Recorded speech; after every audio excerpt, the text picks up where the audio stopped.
Hello, and welcome to Carmela's Sanctuary of Squirrels. Here in Northeast Ohio, we have three species of tree squirrels: the eastern fox squirrel, which is the largest, the eastern gray squirrel, which is mid-sized and includes the black squirrel, and the American red squirrel, which is the smallest and most aggressive. We also have southern flying squirrels, which are nocturnal, so most people don't even know that we have them here. We have two species of ground squirrels, the chipmunk and the groundhog, also known as a woodchuck. Right now we have all but the groundhog here at the sanctuary, so this week I'm going to introduce you to several of the squirrels that are here right now.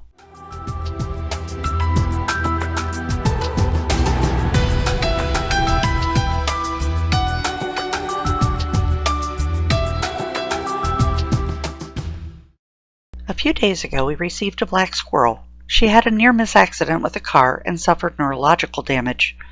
A near miss involves being very close to the car as it passes the squirrel. The air pressure can blow the squirrel across the road, and it is not unusual for some brain damage to occur when this happens. She was found circling to the right and unable to stand up straight. She kept falling over every time she tried. Her finder named her Noel.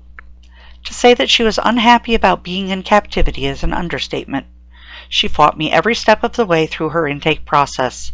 Thus the reason for the heavy leather glove on my left hand along with the nitrile-coated glove on the right while I was bathing her. She is now in a hospital cage and is becoming acclimated. We are hopeful that she will be able to fully recover and be released in the spring. We have a large covered patio with several outdoor cages. Moscato is in one of them. She is an adult fox squirrel that came here a few months ago after being hit by a car. She had severe neurological damage and could only run in tight circles with her head tilted far to the side. She has come a long way since then, and although she still has a bit of a tremor of her head, as you can see here, she is expected to be releasable by spring as well. We have several large outdoor enclosures, which we call Squirrelios. Think squirrel plus patio. Two of them are accessible through our bedroom window. The division between the two is right down the center of the window, as you can see here. There are two young fox squirrels and a gray in the left squirrelio. The foxers are Lori and Halloween. Lori is a tiny squirrel with a lot of gumption. Just yesterday, I saw her pick up half an apple and carry it into her nest box so she could be nice and warm while she ate it. Halloween is a bit larger but declined to appear in the video this week. I'll try again to get him in the future. The third squirrel is Pumpkin, a beautiful blonde and white eastern gray squirrel. When she was about 10 weeks old, she was attacked by a hawk. She was lucky because the hawk didn't get a good grip on her and dropped her. When I picked her up from the finder, she had puncture wounds on her face, neck, and throat. With proper treatment, she healed quickly. She is very active and loves to run around in her squirrelio. On the right side are 4 eastern gray squirrels, a mama and her 3 babies that are almost as big as she is now. They were trapped in an attic late this fall. Since the mother didn't have an outdoor nest to move to, they were brought to the sanctuary to spend the winter. They will be released in the spring when the weather will be warm enough to build a new nest. Meanwhile, they like to run about their squirrelio and enjoy the many nutritious treats that they are given. Indoors, we have a room just for the squirrels, where we have 2 triple-stacked cages and the 4 incubators used for orphan babies during the spring and fall. This is where most of the actual rehabilitation occurs, including intakes, feedings, medical care, etc. At the top of one caged tier is Chompers, an American red squirrel.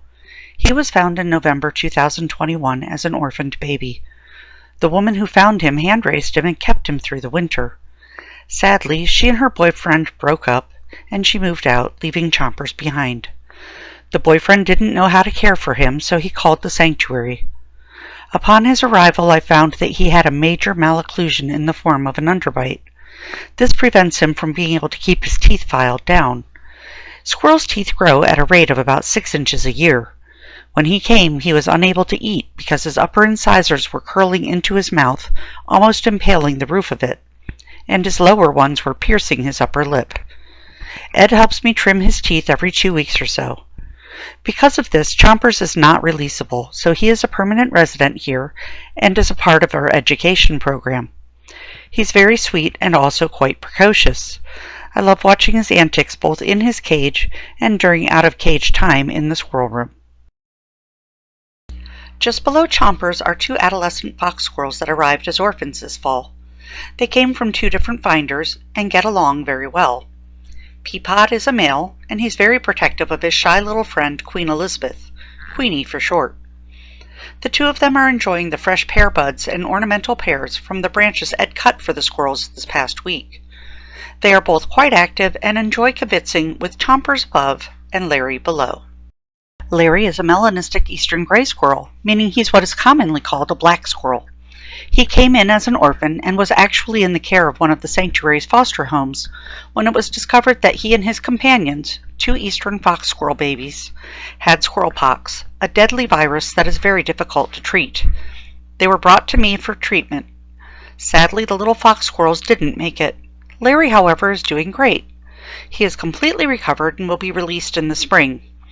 Meanwhile, because he was handled so much for his feedings and medical treatments, he is quite friendly and really enjoys free time outside of the cage. Scrat is a very special eastern fox squirrel. She is a dwarf and has the squirrel equivalent of Down syndrome. She is a permanent resident here and is part of our education program. She is quite docile and is perfect for this role. As you can see, she enjoys having out-of-cage time in the squirrel room. Frequently, the cats will watch her through the windows of the French doors while she is out and about. This one is a Bengal cat named Zacchaeus. The door is as close as the cats can get to the squirrels. We have a pair of chipmunks with us this winter. They both came in as infants this fall.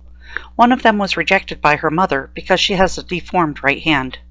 The person who found her literally saved her while she was being attacked by the mother.